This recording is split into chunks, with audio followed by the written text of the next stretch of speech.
పెంచే బాధ్యతకు వచ్చారు. ఇంకొక పక్కన ఈరోజు మిమ్మల్ని అందరినీ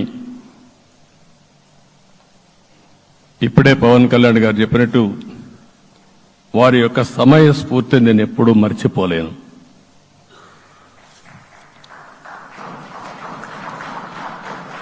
మొట్టమొదటిసారిగా నేను జైల్లో ఉన్నప్పుడు వచ్చాడు.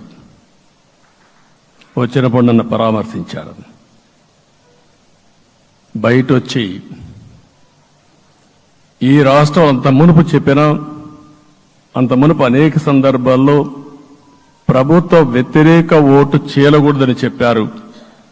కానీ నన్ను చూసి బయటికి వెళ్ళిన తర్వాత ఈరోజు తెలుగుదేశం జనసేన పొత్తు పెట్టుకుంటున్నామని చెప్పిన మొదటి వ్యక్తి పవన్ కళ్యాణ్ గారు. అప్పటికే బీజేపీతో పొత్తుంది.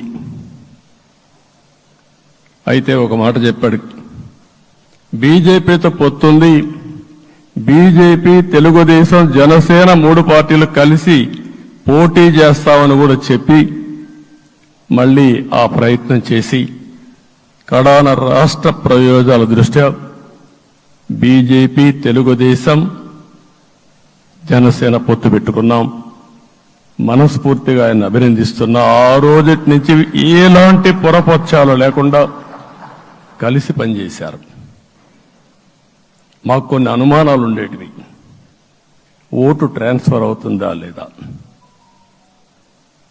ఓటు ట్రాన్స్ఫర్ కాకపోతే ఎక్కడన్నా సీట్లు నష్టపోతామని. అందుకే మీరు ఒకసారి చూస్తే ఎన్నికలు మొత్తం సెట్ అయింది, నామినేషన్స్ వేసాం, ముందుకెళ్ళాం. అదే సమయంలో మొట్టమొదటిసారిగా కొవ్వూరులో 3 పార్టీల నాయకులు కలిసి నేను, పవన్ కళ్యాణ్ గారు, పురంధేశ్వరి గారు ముగ్గురం కలిసి ఫస్ట్ మీటింగ్ అడ్రస్ చేశాం. అక్కడి నుంచి 6 జిల్లాల్లో మేమిద్దరం కలిసి తిరిగాం. బీజేపీ నాయకులు కలిసి వచ్చారు. ఆ తర్వాత మొట్టమొదటిసారిగా అమిత్ షా గారు ఏదైతే అనంతపూర్లో ధర్మవరం కాన్స్టిట్యున్సీకి వచ్చారు. నేను మొన్న నేషనల్ మీటింగ్లో కూడా చెప్పాను.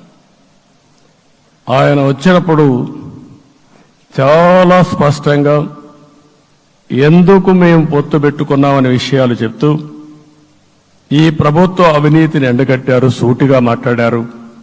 ఆ ఒక్క మీటింగ్తో రాష్ట్రం మొత్తం ఒక నమ్మకం వచ్చింది. బీజేపీ కూడా పూర్తిగా ఈ కూటమిని సపోర్ట్ చేస్తున్నారనే కాకుండా ఈ రాష్ట్రానికి ఏ అవసరం ఉందో చెప్పగలిగారు. అది అయిన తర్వాత ప్రధానమంత్రి గారు వచ్చారు. మొట్టమొదటి మీటింగ్ మీరు చూస్తే ఇక్కడనే రాజమండ్రి